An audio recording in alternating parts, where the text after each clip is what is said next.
गीत विवाद ते सिद्धू मूसेवाला ने दिता स्पष्टीकरण। न्यूज़ 18 ते बोले, मैं सिर्फ पुछया सवाल, नहीं किया किसी नूं गद्दार। फिर भी जे पहुंची है ठेस तां मंगदा हां मुआफी। साबका सीएम चरणजीत चन्नी दियां वध सकदियां ने मुश्किलां। न्यूज़ 18 कोल एक्सक्लूसिव जानकारी। कल ईडी ने जलंधर च कीती सी पुछगिछ, अज भी कीता गया है तलब। चरणजीत चन्नी तो ईडी की पुछगिछ विचाले नवजोत सिद्धू का ट्विटर बॉम्ब। बोले, मेरी लड़ाई रेत लई नहीं सगों पंजाब दे लई। माफिया चलाउण वालियां ने सूबे नूं लुटिया, मेरी लड़ाई जारी है। जलंधर बनेगा स्पोर्ट्स हब। सीएम भगवंत मान ने किया ऐलान। सूबा पद्धरी समागम च डॉक्टर अंबेडकर नूं दित्ती श्रद्धांजलि। विसाखी मौके तख्त श्री दमदमा साहिब नतमस्तक होए भगवंत मान। गुरुद्वारा प्रबंधकां ने सिरोपा देके किया सन्मानित। नवे विवादां च घिरी मान सरकार। विरोधी बोले, 18 करोड़ दीआं गड्डियां खरीदण जा रही है सरकार। पंजाब दे सिर 3 लाख करोड़ का कर्जा, पर आप दे मंत्री विधायकां नूं सिर्फ वीआईपी बनण दी काहली। पंजाब भाजपा के वफद ने राजपाल तो मंगिया मिलन का समा। अज शाम हो सकती है मुलाकात। केजरीवाल वालों पंजाब के अफसरां नाल कीती मीटिंग नूं लैके करनगे शिकायत। हरियाणा कांग्रेस च वड्डे बदलाव की तैयारी। सूत्रां मुताबक प्रधान के अहुदे लई सोनिया गांधी नूं भेजे गए 4 नाम। हुड्डा ते सुरजेवाला रेस च सब तो अगे। कुलदीप बिश्नोई ते किरण चौधरी भी दौड़ च। केंद्र वालों भेजियां माहरां दीयां टीमां। अज दूजे दिन भी भर रहीआं ने सैंपल। कई मंडियां दा करनगीआं दौरा। नुकसाने गए दाणियां दी वध मात्रा करके प्रभावित है खरीद। भाजपा आगू नवीन कुमार अज भी मोहाली थाने च नहीं होए पेश। अर्जी भेज के 20 तरीक तक का मंगिया समा। पंजाब पुलिस ने दूजी बार भेजा सी नोटिस। लुधियाना के नशा छुड़ाऊ केंद्र च 32 साला नौजवान की मौत। परिवार ने हस्पताल च कीता हंगामा। इंसाफ लई सड़क ते लाया जाम। हरसिमरत बादल ने अमेरिका च सिखां ते होए हेट क्राइम की कीती निंदा। बोले, यूएस अगे नस्ली हमलियां दा मुद्दा चके सरकार। सिक्खी नूं लैके जागरूकता मुहिम चलावे भारतीय दूतावास। पाकिस्तान गए जथे च एक भारतीय सिख श्रद्धालु की मौत। रावलपिंडी स्टेशन ते पिया दिल दा दौरा। करनाल दा रहन वाला सी मृतक निशाबर सिंह।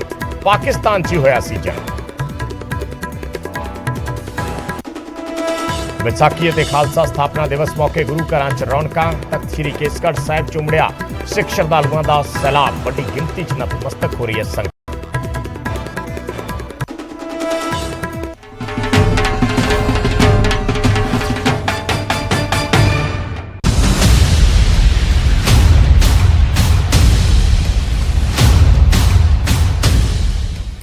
सत श्री अकाल। न्यूज़ 18 पंजाब हरियाणा हिमाचल देख रहे सारे दर्शकों का स्वागत है। मैं हाँ विजयपाल सिंह बराड़। सब तो पहला गल साबका सीएम चरणजीत सिंह चन्नी की। मुश्किलां वध सकदियां ने चरणजीत सिंह चन्नी दियां, क्योंकि ईडी ने चन्नी नूं जलंधर दे विच तलब कीता सी ते अज दोबारा सद्दिया गया। न्यूज़ 18 कोल इसकी एक्सक्लूसिव जानकारी है कि कल एनफोर्समेंट डायरैक्टरेट ने चन्नी तो जलंधर दे विच पुछगिछ कीती है। कई घंटियां तक ईडी वालों सवाल जवाब किए गए ने ते अज भी चरणजीत चन्नी नूं ईडी वालों तलब किया होया है। नजायज माइनिंग ते मनी लॉन्ड्रिंग के मामले च फसे चन्नी के भाणजे भुपिंदर हनी तो बाद हुण ईडी ने चरणजीत चन्नी नूं तलब किया है। पहला भुपिंदर हनी जेल दे विच ने, उन्हां तो पुछगिछ हुई ईडी ने, बाद च उन्हां दी गिरफ्तारी पाई ते हुण चरणजीत चन्नी साबका सीएम उन्हां नूं ईडी वालों पुछगिछ दे लई कल बुलाया गया सी। एक्सक्लूसिव जानकारी न्यूज़ 18 दे कोल है और अज दोबारा सद्दिया गया है ईडी वालों जलंधर दफ्तर विखे। ईडी वालों चरणजीत सिंह चन्नी साबका मुख्यमंत्री पंजाब।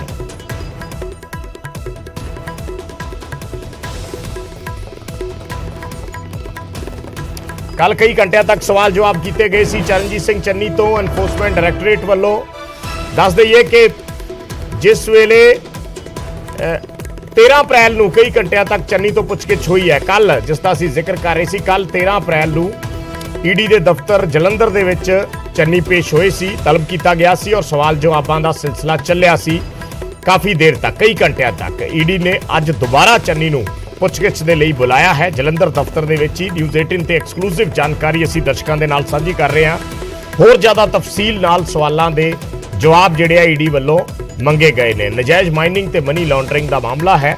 ਜਦੋਂ ਮੋਹਾਲੀ ਦੇ ਵਿੱਚ ਭੁਪਿੰਦਰ ਸਿੰਘ ਦੇ ਫਲੈਟ ਤੇ ਰੇਡ ਕੀਤੀ ਸੀ ਈਡੀ ਨੇ ਔਰ 10 ਕਰੋੜ ਤੋਂ ਵੱਧ ਦੀ ਨਕਦੀ ਬਰਾਮਦ ਹੋਈ ਸੀ। ਉਸ ਮਾਮਲੇ ਦੇ ਵਿੱਚ ਚੰਨੀ ਵਿਰੋਧੀਆਂ ਦੇ ਵੀ ਨਿਸ਼ਾਨੇ ਤੇ ਰਹੇ ਸੀ ਉਸ ਵੇਲੇ ਔਰ ਉਹਨਾਂ ਦੇ ਆਪਣੇ ਪਾਰਟੀ ਦੇ ਆਗੂ ਵੀ ਚੰਨੀ ਤੇ ਸਵਾਲ ਚੱਕਦੇ ਰਹੇ ਸੀ। ਸੋ ਹੁਣ ਚੰਨੀ ਦੀਆਂ ਮੁਸ਼ਕਲਾਂ ਫਿਰ ਵੱਧਦੀਆਂ ਨਜ਼ਰ ਆ ਰਹੀਆਂ ਨੇ ਜਦੋਂ ईडी ਵੱਲੋਂ ਸੱਦਿਆ ਗਿਆ ਹੈ। शंकर आनंद साढ़े सहयोगी जुड़े ने दिल्ली तो और जानकारी दे ली। शंकर, और क्या क्या डिटेल है इसमें? आज का कुछ वक्त पता चला है कि कब कब चन्नी पेश हो सकते हैं, कितने बजे ईडी ने बुलाया है? देखिए, कल जो है कल 13 अप्रैल बुधवार को चरणजीत सिंह चन्नी से केंद्रीय जांच एजेंसी ईडी ने पूछताछ की थी और कल ही उन्हें आज के लिए भी पूछताछ करने का एक नोटिस थमाया गया था और चरणजीत सिंह चन्नी ने कल ही इस बात को जांच एजेंसियों के सामने उन्होंने कहा कि हाँ, वो पूछताछ की प्रक्रिया में हिस्सा लेने के लिए आज 14 अप्रैल को आएंगे। हालांकि आज के दिन छुट्टी होती है, लेकिन जांच एजेंसियों में अक्सर कामकाज होता रहता है और जो तफ्तीश से जुड़ा जो महत्वपूर्ण मसला होता है उस पर कहीं भी छुट्टी का असर नहीं पड़ता है। तो आज भी ईडी के दफ्तर में अधिकारी बैठे हुए हैं, काम कर रहे हैं।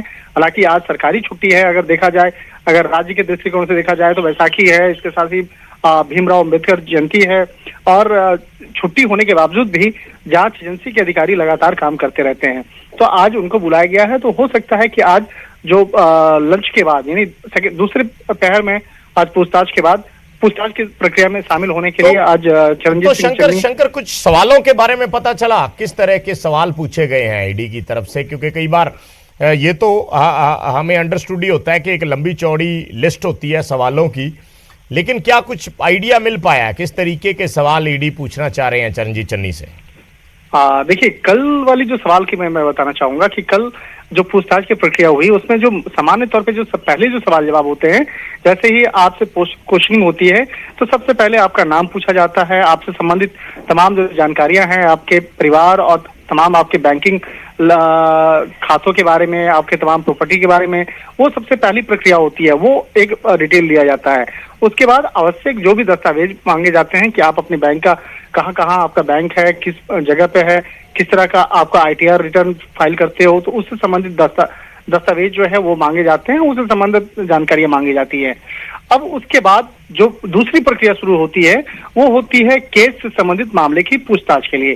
तो उसके लिए पहले से ही जांच एजेंसी के जो तफ्तीश करता है वो पहले से सवालों के फहरिस्त तैयार करके रखते हैं और उसमें से जो चरणजीत सिंह चन्नी से जो कल जो सवाल पूछे गए हैं उसमें से जो एक सबसे पहला और महत्वपूर्ण सवाल था कि भूपेंद्र सिंह हनी को क्या आप जानते हैं या नहीं जानते हैं, तो इस मामले में उनके तरफ से जवाब दिया गया कि हाँ, वो जानते हैं। तो फिर पूछा गया कि आप किस तरह से जानते हैं, आपका कौन क्या लगता है, क्या वो पारिवारिक है या कुछ और भी कुछ आपके साथ में वास्ता है, तो उन तमाम चीजों के बारे में जानकारी ली जाती है। उसके बाद केस से संबंधित जो तमाम जो इनपुट्स हैं वो पूछे जाते हैं और जो पूछताछ की प्रक्रिया होती है वो तमाम लिखित तौर पे होती है। जो आप जवाब दिया जाता है वो जवाब भी लिखा जाता है और लिखने के बाद जो तमाम जो आखिरी जब पूछताछ की प्रक्रिया खत्म होती है तो उस पर हस्ताक्षर भी करवाया जाता है। तो चरणजीत सिंह चन्नी से भी वो तमाम पूछताछ की प्रक्रिया के बाद उस पर हस्ताक्षर भी करवाया गया कि आप तमाम जवाब आपने पढ़ लीजिए और जो आपने जवाब दिया है उस पर आप साइन भी करिए। तो ये समान प्रक्रियाएं होती हैं। ठीक है, शुक्रिया शंकर इस जानकारी दे लई। धन्यवाद तो साडे सहयोगी शंकर आनंद जिस तरीके नाल जानकारी दे रहे सी कि एक लंबी लिस्ट सवालों की ईडी ਵੱਲੋਂ बनाई गई है और अज दोबारा चन्नी ਨੂੰ तलब किया गया है एनफोर्समेंट डायरैक्टरेट के दफ्तर जलंधर च। उधर ट्वीट आ रहे हैं, नवजोत सिंह सिद्धू का एक ट्वीट है उसका जिक्र कर लेने।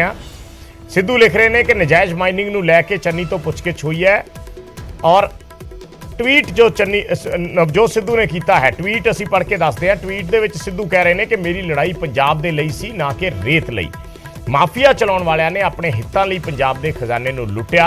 मौजूदा वित्ती हालातां च जां तां पंजाब बचेगा जां माफिया लड़ाई जारी है। यह ट्वीट नवजोत सिद्धू वल्लों किया गया।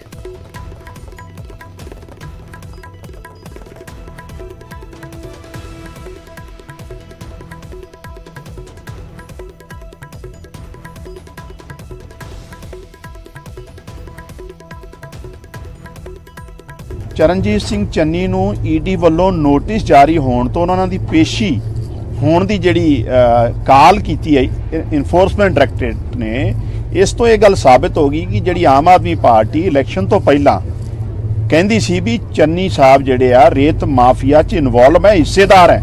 ਔਰ ਜਦੋਂ ਰਾਘਵ ਚੱਡਾ ਜੀ ਨੇ ਇਹਨਾਂ ਦੇ ਕਨਸਟੀਟੂਐਂਸੀ 'ਚ ਜਾ ਕੇ ਰੰਗੇ ਹਾਥੀ ਇਲੀਗਲ ਮਾਫੀਆ ਨੂੰ ਫੜਿਆ ਸੀ, ਉਦੋਂ ਕਾਂਗਰਸ ਨੇ ਸਾਡਾ ਮਜ਼ਾਕ ਉਡਾਇਆ ਸੀ। ਲੇਕਿਨ ਅੱਜ ਮੇਰਾ ਸਵਾਲ ਹੈ ਕਾਂਗਰਸ ਦੇ ਮੌਜੂਦਾ ਪ੍ਰਧਾਨ ਨੂੰ, ਰਾਜਾ ਵੜਿੰਗ ਜੀ, ਕਿ ਉਹ ਚਰਨਜੀਤ ਸਿੰਘ ਚੰਨੀ ਨੂੰ ਆਪਣੀ ਪਾਰਟੀ 'ਚੋਂ ਬਾਹਰ ਕੱਢਣਗੇ ਜਾਂ ਉਹਨਾਂ ਦੀਆਂ ਜਿਹੜੇ ਕਾਲੇ ਕਾਰਨਾਮੇ ਆ ਉਹਨਾਂ ਦੇ ਹਿੱਸੇਦਾਰ ਹੈ ਜਾਂ ਉਹਨਾਂ ਨੂੰ ਪ੍ਰੋਟੈਕਟ ਕਰਨਗੇ। ਹੁਣ ਸਵਾਲ ਜਿਹੜਾ ਆ ਕਾਂਗਰਸ ਦੇ ਪ੍ਰਧਾਨ ਨਹੀਂ ਹੋਊਗਾ। ਔਰ ਅਸੀਂ ਤੇ ਪਹਿਲਾਂ ਹੀ ਕਹਿੰਦੇ ਸੀ ਚਰਨਜੀਤ ਸਿੰਘ ਚੰਨੀ ਔਰ ਪੂਰੀ ਕਾਂਗਰਸ ਦੀ ਬਹੁਤ ਵੱਡੀ ਲੀਡਰਸ਼ਿਪ ਇਸ ਮਾਫੀਆ ਰਾਜ ਦੀ ਹਿੱਸੇਦਾਰ ਰਹੀ ਹੈ। देखो गल ये है असी पॉजिटिव पॉलिटिक्स के करनी विश्वास करते हैं, नैगेटिव पॉलिटिक्स करनी विश्वास नहीं करते। जे जिन्हें जही जा कुछ किया होगा उही जा भुगत लूगा, उही जा भर लूगा।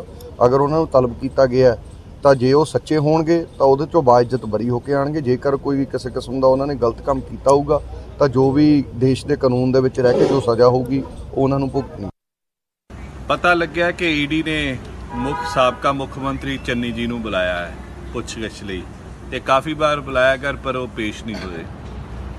कांग्रेस पार्टी बहुत रौ हल्ला मचाउंदी सी ਜਦੋਂ ईडी ਦੀ ਰੇਡ ਹੋਈ, 10 ਕਰੋੜ ਰੁਪਇਆ ਫੜਿਆ ਗਿਆ, ਕਹਿੰਦੇ ਸੀ ਅਸੀਂ ਹਿਸਾਬ ਦੇਵਾਂਗੇ, ਨਾ ਉਹ ਹਿਸਾਬ ਆਇਆ ਤੇ ਨਾ ਹੁਣ ਚੰਨੀ ਜੀ ਪੇਸ਼ ਹੋ ਰਹੇ ਨੇ। ਉਮੀਦ ਹੈ ਕਿਉਂਕਿ ਦੇਖੋ ਸਪਸ਼ਟੀਕਰਨ ਦੇਣੇ ਬਣਦੇ ਨੇ, ਵੱਡੀ ਅਮਾਉਂਟਾਂ ਫੜੀਆਂ ਗਈਆਂ ਨੇ ਉਹਨਾਂ ਕੋਲੋਂ, ਤੇ ਇਸ ਚੀਜ਼ ਦੇ ਸਪਸ਼ਟੀਕਰਨ ਲਈ ਜੇ ईडी ਬਾਰ-ਬਾਰ ਬੁਲਾ ਰਹੀ ਹੈ ਜਾਂ ਦਾ ਡਾਲ ਮੇ ਕੁਝ ਕਾਲਾ ਜਾਂ ਸਾਰੀ ਡਰਕਾਰੀ ਹੈ, ਜੇ ਨਹੀਂ ਹੈਗੀ ਤਾਂ ਮੇਰੇ ਹਿਸਾਬ ਨਾਲ ਚੰਨੀ ਜੀ ਨੂੰ ਪੇਸ਼ ਹੋ ਕੇ ਆਪ ਦਾ ਸਪਸ਼ਟੀਕਰਨ, ਆਪ ਦੇ ਬਿਆਨ ईडी ਦੇ ਅੱਗੇ ਦੇ ਦੇਣੇ ਚਾਹੀਦੇ।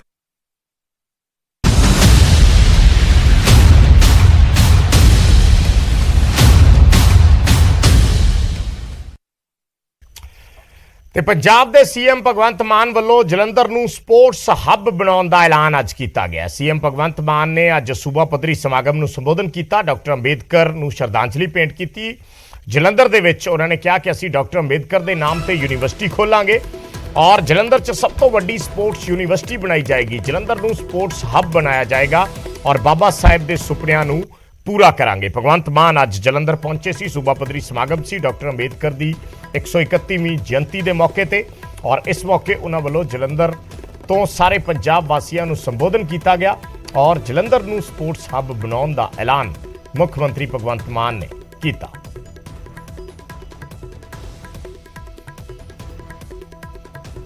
DAP इत्थे है, स्पोर्ट्स इत्थे है, संसारपुर मिठापुर, हाकी तो मतलब जलंधर तो बिना जे जलंधर नूं कढ़ दईए आपां तां हाकी है नहीं इंडिया दी। तां बहुत वड्डी स्पोर्ट्स यूनिवर्सिटी जलंधर च बनूगी। इंग्लैंड दे हाई कमिशन मिल को आए सी मिलन, वो कहंदे असीं 3 हुण तक लंडन ने 3 ओलंपिक होस्ट कीतियां ने। कहते साढ़े को बहुत सोहणिया सोहणिया स्पोर्ट्स यूनिवर्सिटी ने। मैं कहा जी तुसीं साडी हैल्प कर दो। कहते जी असीं उत्थों एक्सपर्ट भेजांगे ते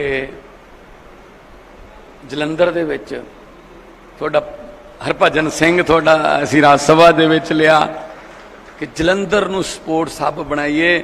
जलंधर दीयां फुटबॉलां नाल वर्ल्ड कप च गोल हुंदे ने, जलंधर दे बैटां नाल वर्ल्ड कप च छक्के लगते हैं, जलंधर दीयां बॉलां नाल बड़े बड़े बैट्समैन क्लीन बोल्ड होंदे ने।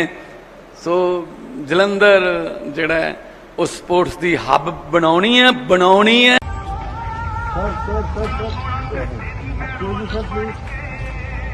हाई कोर्ट या सैशन कोर्ट च ये अर्जी पाउंदे देखोगे कि जी मैनू VIP सैल दिता जाए, मैं नॉर्मल च क्यों करता।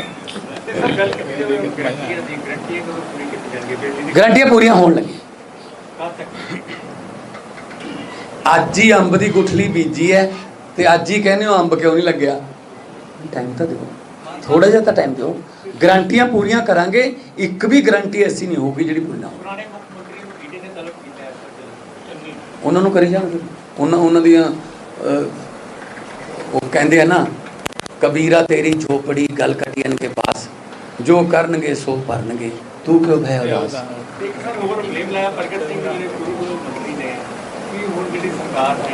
ਗੱਡੀਆਂ ਫੋਰਚੂਨਰ ਤੇ ਵੱਡੀਆਂ ਗੱਡੀਆਂ ਮੰਗਦੇ ਪਏ ਨੇ। ਇੱਕ ਵੀ ਫੋਰਚੂਨਰ ਗੱਡੀ ਦੀ ਕੋਈ ਦਿਖਾ ਦੇਣਾ ਕਿ ਅਸੀਂ ਖਰੀਦਣੀ ਹੈ, ਕਿ ਮੈਂ ਨੋਟਿਸ ਦਿੱਤਾ ਹੈ ਕਿ ਨਵੀਆਂ ਗੱਡੀਆਂ ਖਰੀਦੋ। ਪ੍ਰਗਟ ਸਿੰਘ ਜੀ ਹੋਰਾਂ ਨੂੰ ਮੈਂ ਬਹੁਤ ਖੁਸ਼ਖਬਰੀ ਦੇ ਦੇਣਾ ਕਿ ਜਿਹੜੀਆਂ ਉਹਨਾਂ ਕੋਲੇ ਨੇ ਅਸੀਂ ਉਹ ਵਾਪਸ ਲਵਾਂਗੇ। ਮਤਲਬ ਇੱਕ ਬੀਜੇਪੀ ਤੇ ਕਾਂਗਰਸ ਨੇ ਇਤਰਾਜ਼ ਜਤਾਉਂਦੇ ਪੁੱਛਿਆ ਹੈਗਾ ਹੈ ਕਿ ਤੁਸੀਂ ਅੰਮ੍ਰਿਤਸਰ ਗਏ ਸੀ ਪਰ ਤੁਸੀਂ ਜਲਿਆਂਵਾਲਾ ਬਾਗ ਕਿਉਂ ਨਹੀਂ? ਇਹ ਤਾਂ ਮੇਰੇ ਖਿਆਲ 'ਚ ਕੋਈ ਉਹ ਨਹੀਂ ਹੈਗਾ ਕਿ ਮੈਂ ਅੰਮ੍ਰਿਤਸਰ ਜਾਣਾ, ਮੈਂ ਦਰਬਾਰ ਸਾਹਿਬ ਵੀ ਜਾਣਾ, ਮੈਂ ਤਾਂ ਜਲਿਆਂਵਾਲਾ ਬਾਗ ਵੀ ਜਾਣਾ। ਇਹਨਾਂ ਕੋਲੇ ਬਸ ਇਹੀ ਗੱਲ ਰਹਿ ਗਈ। ਇਹ ਤਾਂ ਕੋਈ ਐਕਸਕਿਊਜ਼ ਜਾਂ ਕੋਈ ਕ੍ਰਾਈਟੇਰੀਆ ਨਹੀਂ। ਅੱਜ ਵੀ ਮੈਂ ਅੰਮ੍ਰਿਤਸਰ ਜਾਊਂਗਾ, ਚੀਫ ਜਸਟਿਸ ਆਫ ਇੰਡੀਆ ਆਏ ਹੋਏ ਨੇ, ਕੱਲ੍ਹ ਵੀ ਮੈਂ ਗਿਆ ਸੀ, ਅੱਜ ਮੈਂ ਉਹਨਾਂ ਨੂੰ ਸੀ ਆਫ ਕਰੂੰਗਾ। ਤਾਂ ਇਹ ਥੋੜ੍ਹੀ ਹੈ ਕਿ ਮੈਂ ਉੱਥੇ ਕਿਉਂ ਨਹੀਂ ਗਿਆ, ਮੈਂ ਇੱਥੇ ਕਿਉਂ ਜਾਣਾ, ਮੈਂ ਇੱਥੇ ਕਿਉਂ ਨਹੀਂ ਜਾਂਦਾ। ਕਦੇ ਕਹਿੰਦੇ ਨੇ ਮੈਂ ਦਿੱਲੀ ਕਿਉਂ ਨਹੀਂ ਜਾਂਦਾ, ਕਦੇ ਕਹਿੰਦੇ ਨੇ ਮੈਂ ਗੁਜਰਾਤ ਕਿਉਂ ਗਿਆ, ਕਦੇ ਕਹਿੰਦੇ ਨੇ ਹਿਮਾਚਲ ਕਿਉਂ ਗਿਆ। ਜੀ ਉਹ ਮੈਂ ਹੀ ਭੇਜੇ ਸੀ ਜੀ ਅਫਸਰ। ਹਾਂ, ਟ੍ਰੇਨਿੰਗ ਵਾਸਤੇ ਅਫਸਰ ਗੁਜਰਾਤ ਜਾਂਦੇ ਰਹੇ ਆ, ਉਹੀ ਅਫਸਰ ਟ੍ਰੇਨਿੰਗ ਵਾਸਤੇ ਉਹ ਤਮਿਲਨਾਡੂ ਜਾਂਦੇ ਰਹੇ ਆ। ਟ੍ਰੇਨਿੰਗ ਵਾਸਤੇ ਇਜ਼ਰਾਈਲ ਭੇਜਣਾ ਪੈ ਜੇ ਪੰਜਾਬ ਦੀ ਬਿਹਤਰੀ ਵਾਸਤੇ, ਮੈਂ ਭੇਜ ਦੂੰਗਾ। ਕੌਣ ਕਹਿੰਦਾ ਸਾਈਡਲਾਈਨ? ਕੌਣ everybody? Captain Amarinder is everybody. Opposition ਕੌਣ? ਆਪੋਜੀਸ਼ਨ ਹੈ ਕਿੱਥੇ? ਆਪੋਜੀਸ਼ਨ 2-2 3-3 ਸੌ ਤੇ ਜਿੱਤੇ ਨੇ ਤੇ 17-18 ਨੇ ਤੇ ਬਸ ਜੇ ਕ੍ਰਿਟਿਸਿਜ਼ਮ ਵਾਸਤੇ ਕ੍ਰਿਟਿਸਿਜ਼ਮ ਨਾ ਕਰੋ, ਲੋਕ ਆਪੇ ਜਵਾਬ ਦੇ ਦੇਣਗੇ। ਮੈਂ ਆਉਣ ਵਾਲੇ ਦਿਨਾਂ 'ਚ ਵੀ ਆਪਣੇ ਅਫਸਰਾਂ ਨੂੰ ਦਿੱਲੀ ਭੇਜੂੰਗਾ, ਗੁਜਰਾਤ ਭੇਜੂੰਗਾ, ਆਂਧਰਾ ਭੇਜੂੰਗਾ, ਤਮਿਲਨਾਡੂ ਭੇਜੂੰਗਾ। ਸਟਾਲਿਨ ਆਏ ਸੀਗੇ, ਸਕੂਲ ਦੇਖ ਕੇ ਗਏ। ਇੱਕ minute, let me finish. Trump ਦੀ ਵਾਈਫ ਸਕੂਲ ਦੇਖ ਕੇ ਗਈ ਸੀ, ਉਦੋਂ ਕਿਉਂ ਨਹੀਂ ਕਾਂਗਰਸ ਨੇ ਕਿਹਾ ਕਿ ਟਰੰਪ ਕਿਉਂ ਨਹੀਂ ਸੀ ਨਾਲ, ਕੱਲੀ ਕਿਉਂ ਆ ਗਈ ਫਿਰ ਉਹ ਦੇਖਣ?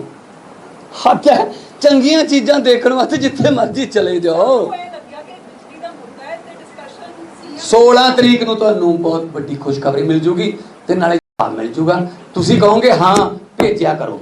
ਜਿਹੜੀ ਚੀਜ਼ ਲਈ ਸਪੈਸ਼ਲਿਸਟ ਨੇ, ਉਹ ਐਜੂਕੇਸ਼ਨ ਲਈ, ਬਿਜਲੀ ਲਈ, ਹੈਲਥ ਲਈ, ਤਾਂ ਕਿਉਂ ਨਹੀਂ ਜਾਣਾ ਚਾਹੀਦਾ ਮੈਨੂੰ? ਉੱਥੋਂ ਦੇ ਅਫਸਰ ਸੀਗੇ। ਹਾਂ, ਅਫਸਰ ਮੈਂ ਅਲਾਓ ਕੀਤਾ ਸੀ। ਕਿਉਂ? ਮੈਨੂੰ ਕੋਈ ਸਾਈਡਲਾਈਨ? ਮੈਂ ਕੌਣ ਸਾਈਡਲਾਈਨ ਕਰ ਰਿਹਾ? ਮੈਂ ਫੈਸਲੇ ਲੈ ਰਿਹਾ ਸਾਰੇ। ਸੋ ਕੋਈ ਏਦਾਂ ਦੀ ਗੱਲ ਨਹੀਂ। ਚੰਗੀ ਚੀਜ਼ ਸਿੱਖਣ ਲਈ ਮੈਨੂੰ ਬੰਗਾਲ ਦੇ ਵਿੱਚ ਕੋਈ ਚੀਜ਼ ਚੰਗੀ ਲੱਗੀ ਤਾਂ ਮੈਂ ਆਪਣੇ ਅਫਸਰਾਂ ਨੂੰ ਬੰਗਾਲ ਭੇਜ ਦੂੰਗਾ। ਮੈਨੂੰ ਗੁਜਰਾਤ ਚੰਗੀ ਲੱਗੀ, ਮੈਂ ਗੁਜਰਾਤ ਭੇਜ ਦੂੰਗਾ। ਨਹੀਂ, ਸਾਰੀਆਂ ਪਾਰਟੀਆਂ ਦਿੱਲੀ ਤੋਂ ਚੱਲਦੀਆਂ ਨੇ। ਖਹਿਰਾ ਸਾਹਿਬ ਨੇ ਉਠਾਇਆ ਸਵਾਲ ਕਿ ਹੁਣ ਜਿਹੜਾ LOP ਲਾਇਆ ਤੇ ਪ੍ਰਧਾਨ ਲਾਇਆ, ਭਲੱਥ ਤੋਂ ਲਾਇਆ। ਤੇ ਛੋਟਾ ਜਿਹਾ ਕਮਰਸ਼ੀਅਲ ਬ੍ਰੇਕ, ਜਲਦ ਹਾਜ਼ਰ ਹੁੰਦੇ ਹਾਂ।